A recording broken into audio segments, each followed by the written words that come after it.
I tried in vain back then to get the supply houses and other contractors and manufacturers to join forces, put together a war chest, and hire attorneys to fight this mandate of UL in furnaces and the interim mitigation fee.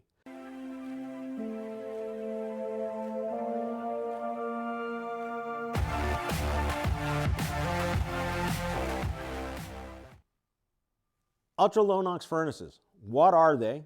And should I replace my furnace with one? Or should I switch to an electric heat pump?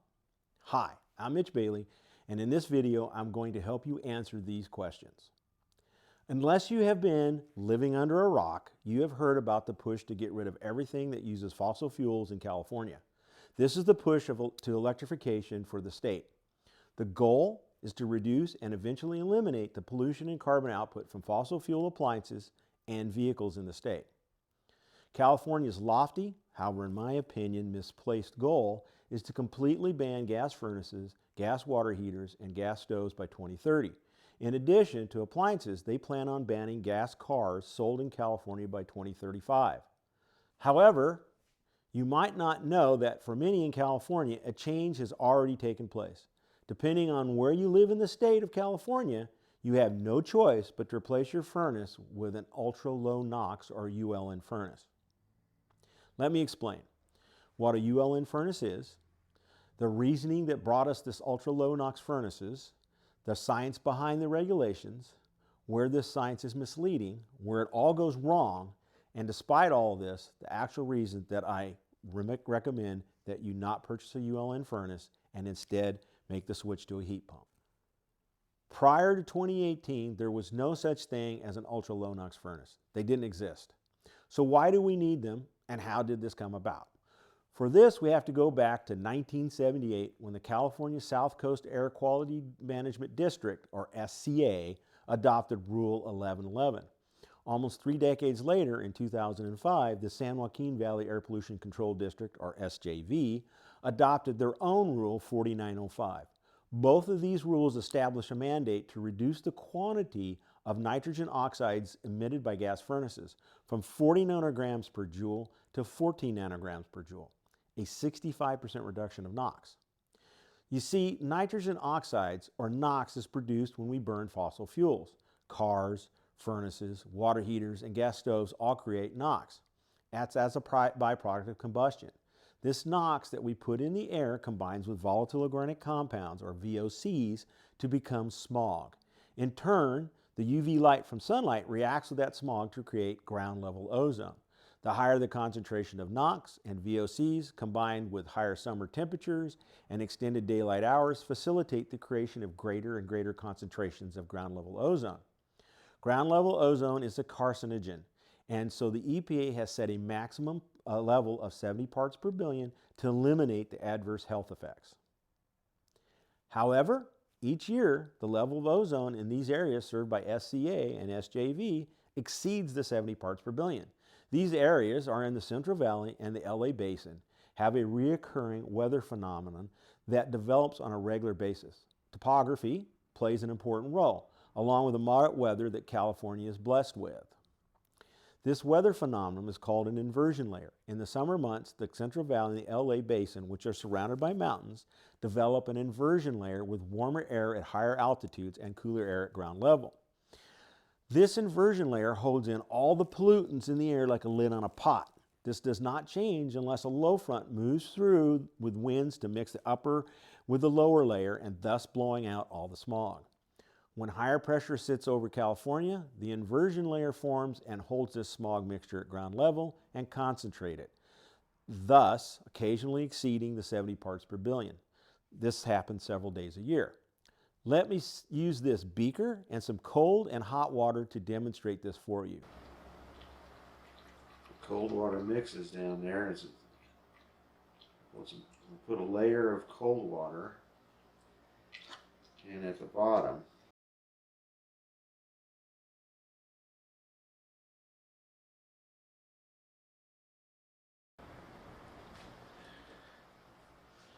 Okay, as you can see, there's a cold layer.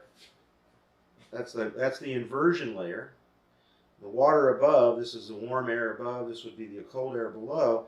And the cold air is all the pollutants locked in down here, down at the base.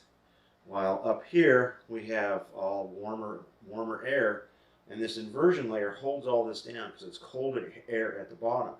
And then what happens is, whenever a high pressure system moves over the state of California, this high pressure system creates this inversion layer where we have warm air aloft and cold air below.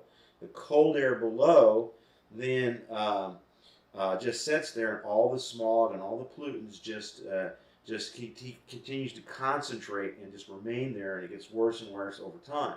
The only way this moves out is when we have a weather system move through, or a low pressure, and then the air mixes, and then you get rid of that level. The colder air below mixes with the warmer air above, and you have a more even temperature. This is the storm moving through, and as all the pollutants get mixed up, and then they get blown out, and our inversion layer goes away. This is what happens in the Central Valley and the LA Basin that creates most of the smog and concentrates it so that we actually have ground level ozone. California exceeds the 70 parts per billion set by the EPA only when an inversion layer develops. The science is very sound on this. However, as I will explain at the end, SCA and SJV are using this to mislead you and, in my opinion, lie to you. More on this later.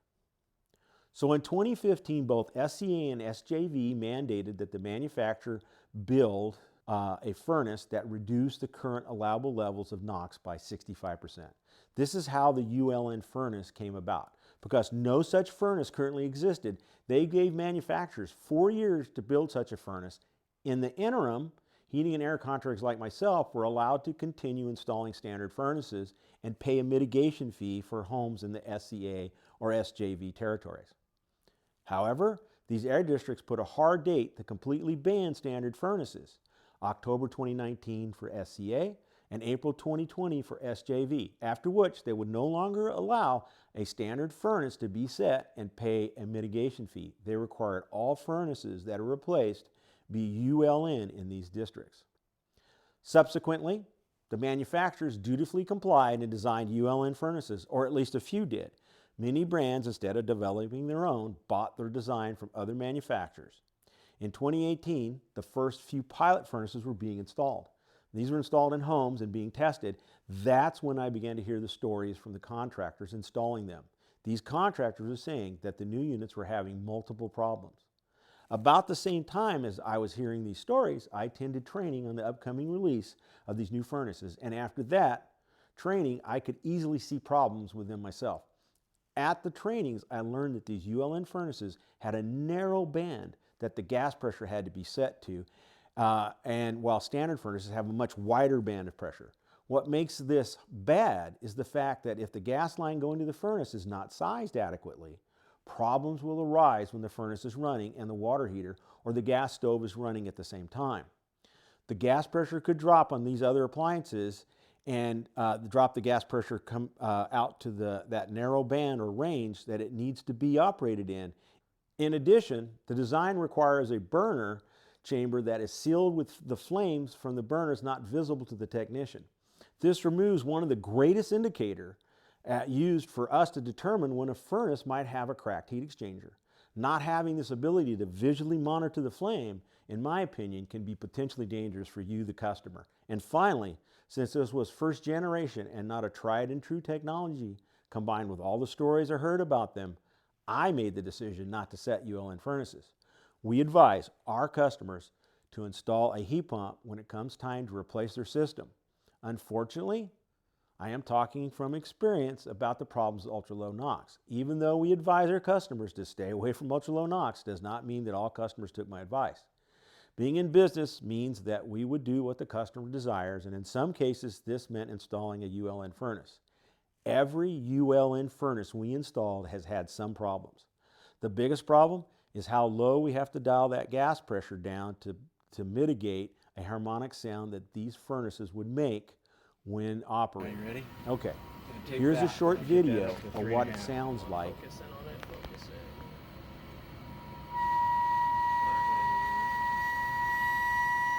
We dial it back. That's at 3.36. dialing it back.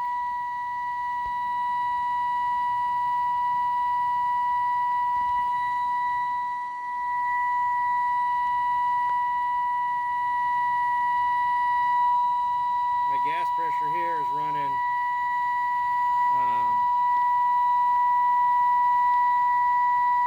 6.5 inches. We dial this back a little farther.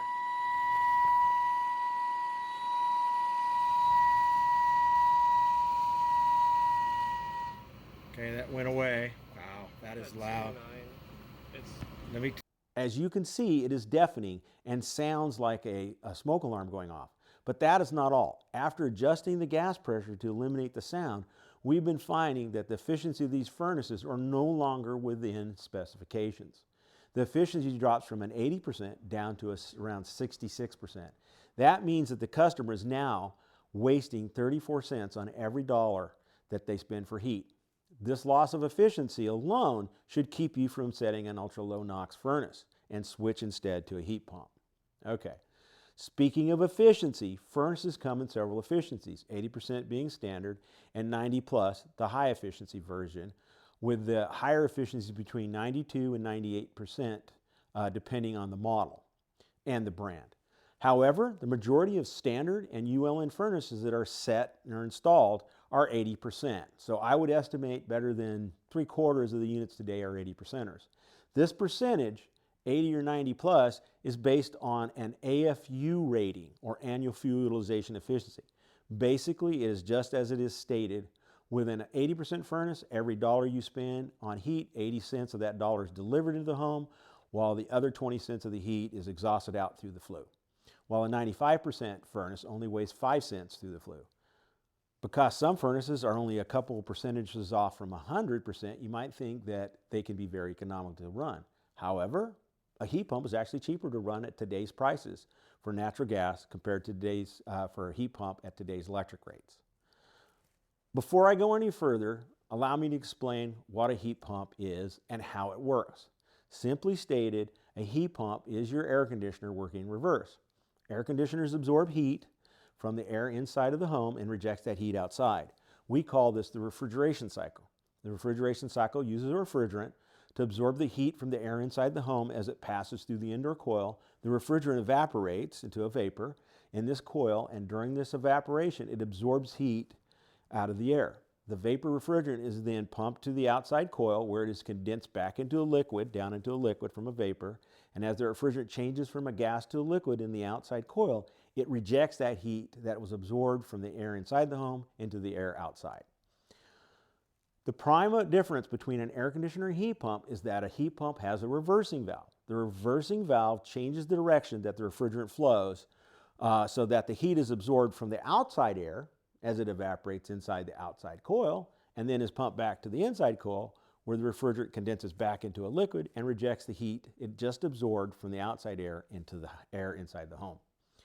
There are a few other parts thrown in to make this process as efficient as possible. Furnaces use AFUE, while heat pumps use HSPF, or Heating Seasonal Performance Factor, to rate their efficiency. However, a better matrix that we can compare operating costs between a furnace and a heat pump is the COP, or Coefficient of Performance. The COP is the amount of BTUs that a heat pump will produce divided by the power consumed, or wattage. Since we know how many BTUs to watts, we can determine how much it costs to produce 1,000,000 BTUs at a given COP. As for natural gas, it is sold by the therm. Whereas a therm is equal to 1,050 BTUs, we can use this to calculate the cost for a furnace to produce 1,000,000 BTUs and then compare that to the heat pump. A few years back, I created this chart in order to compare the cost to produce 1,000,000 BTUs using LPG, natural gas, and a heat pump. And as you can see, it costs less to produce 1,000,000 BTUs with a heat pump than it does for a 95% gas furnace. In addition, several utilities like SMUD, MID, and TID reduce their electric rates in the winter, which equates to even more savings if these utilities provide your electricity to your home. I want to make it clear. We decided not to use ULN furnaces and switch to heat pumps, not only because we were trying to avoid potential problems that ULN furnaces may have, but we also made this decision because it makes economic sense to use a heat pump as they are cheaper to run. In addition, heat pumps use tried and true technology. Earlier, I had said we were being misled. I saw this happening back in 2015 when the air quality districts enacted their rules and it started charging a mitigation fee. I tried in vain back then to get the supply houses and other contractors and manufacturers to join forces, put together a war chest, and hire attorneys to fight this mandate of UL and furnaces and the interim mitigation fee. Remember how I said these air pollution districts were misleading you and lying to you? Well, they are. Here's where they have misled you. Back in 2015, when all this began for me, I took a look at the data that they were using to justify these mandates, and I saw a glaring lie that they used to justify these changes. See this chart? Look closely, and you'll see that we do exceed the 70 parts per billion of ground level ozone during the year. Furthermore, these charts also show when this actually occurs. Notice the time of year that the levels are exceeded. Yep, they're all in the summer months, none in the winter months. I don't know about you, but I don't run my furnace in the July. This was confirmed by an individual that was high up that worked for SJV. He told me that they considered furnaces low-hanging fruit, that they could mandate something and the manufacturers would just do it. They did this even though they knew that it would have no effect at all on the actual days that we exceed the 70 parts per billion. Those days that it does exceed the 70 parts per billion is actually from vehicle emissions, long summer days, high summer temperatures, and the inversion layer that plagues us during the summer. What is even worse is the amount of money that has been wasted on these regulations, from the millions in mitigation fees to the millions that manufacturers have spent producing an expensive and finicky furnace that is only made for certain parts of California. When you consider all this was completely unnecessary and would have no effect at all on the goals that they were trying to meet, then you can see where regulators with a stroke of a pen can yield unbridled power to bully the private sector and waste millions in precious resources and dollars. Even worse, because I am not the only contractor that chose not to install UL in furnaces, many of the suppliers now find themselves in predicament because of their non-action to nip this in the bud before it became the problem as it is now exists. Many of the suppliers and manufacturers have inventory of thousands of UL in furnaces that they have they have trouble getting rid of, and they can't get rid of them. Again, this costs the industry and the public resources money and needless resources, okay? Finally, there was nothing wrong with standard furnaces, and the Central Valley and LA Basin has paid the price. The bureaucracy that elected officials that have run the state have already decided not to keep fossil fuel appliances and switch everything over to electric. Heck, they're even banning gas cars, which is the most bonehead move anyone can make. Think about it. Banning something before the infrastructure is in place, this could literally be the definition of stupidity. And now for the 900-pound gorilla in the room. Another thing that is not being considered is that solar and wind are too unreliable to provide consistent power that is needed for the 39 million residents. Solar doesn't shine 24 hours a day and wind doesn't blow all the time. So we must build more gas-fired power plants to provide all the electricity we need when the sun does not shine or the wind does not blow. Last year, the governor of California had to sign an emergency order authorizing gas power plants to keep from having rolling blackouts, as detailed in these articles. Think about it this way. You're replacing your gas appliance or vehicle with an electric appliance or vehicle to get rid of fossil fuels. Yet I will now be getting my electricity generated from a gas power plant. So you're actually achieving nothing by trading my fossil fuel vehicle or appliance to get electricity generated by a gas power plant. This is yet another definition of stupidity. Now that I've gotten that off my chest, I still feel the heat pump is the best choice.